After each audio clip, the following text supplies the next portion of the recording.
Right now, sitting in your kitchen, there is a small container you probably never think about. Salt. You use it every day. You take it completely for granted. But 10,000 years ago, that same white powder was more valuable than gold. Wars were fought over it.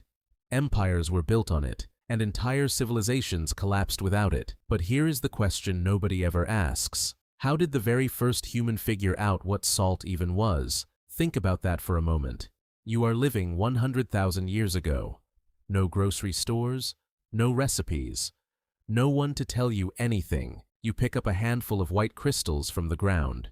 You have absolutely no reason to put them in your mouth. And yet, someone did. The answer starts not with a human decision, but with an animal. Long before humans understood what salt was, animals knew. Deer, elephants, buffalo. Every large mammal on Earth instinctively seeks out natural salt deposits called salt licks. They travel miles. They risk predators, just to lick mineral-rich rocks and soil. Ancient humans watched this. They were hunters. They observed everything, and they noticed that certain rocks attracted enormous numbers of animals again and again, the same spot, every season, without fail. So the first human who tasted salt probably did not find it in a shaker.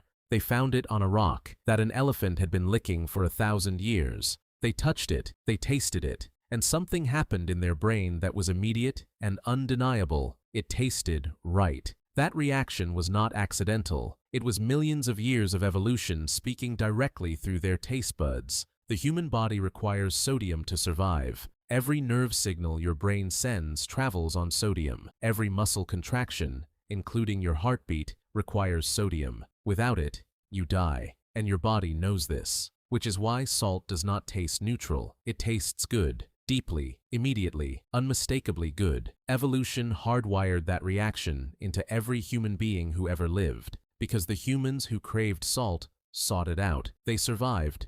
The ones who didn't. But tasting salt on a rock is very different from putting it in food. So how did that leap happen? The answer, like so many discoveries in human history, was probably an accident. Imagine a piece of meat sitting near a natural salt deposit. Rain falls. Salt dissolves into the water. The water soaks the meat. The meat dries in the sun. And when someone eats it, it tastes different, better, richer, more intense, and it lasts longer without rotting. That moment, that single accidental observation, may have been one of the most important discoveries in human history. Because salt does not just make food taste better. Salt preserves food. And in a world with no refrigeration, no canning, no freezing, preservation was everything. A piece of unsalted meat in warm weather would rot in 2 days. The same piece of meat packed in salt could last months, maybe longer. Suddenly, everything changed. Humans could store food for winter. They could carry food on long journeys. They could feed armies. They could survive droughts and famines that would have previously wiped them out entirely. Salt did not just preserve meat. Salt preserved civilization. The oldest known salt works in the world were discovered in Romania, a place called Lunca, dating back to 6000 BC.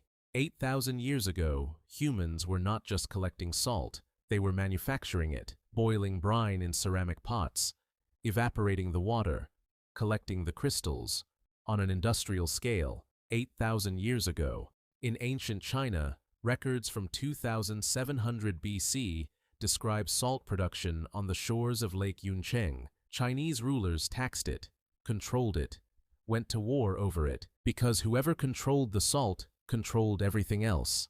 In ancient Egypt, salt was used to preserve not just food, but the dead.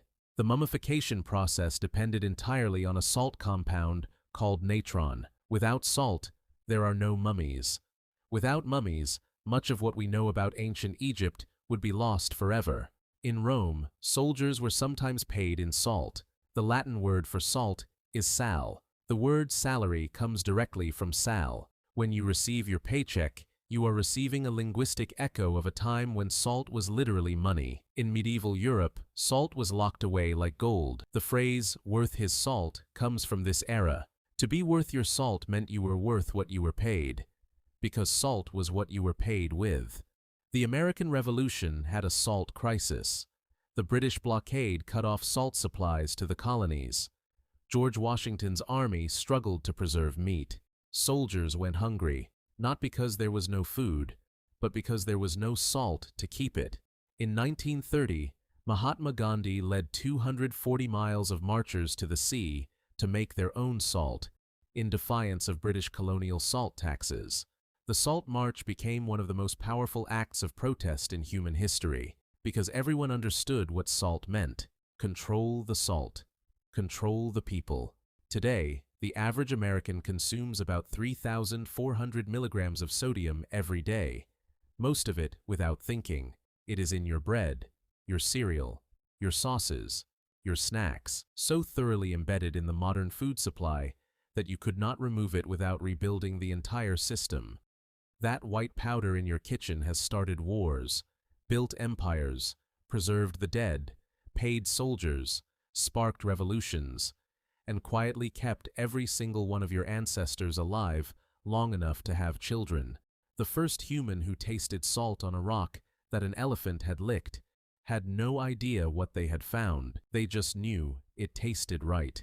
And that single moment of accidental curiosity set in motion a chain of events that shaped every civilization that ever existed. The most powerful things in human history are never the ones we planned. They are the ones we stumbled into, tasted by accident, and never let go of.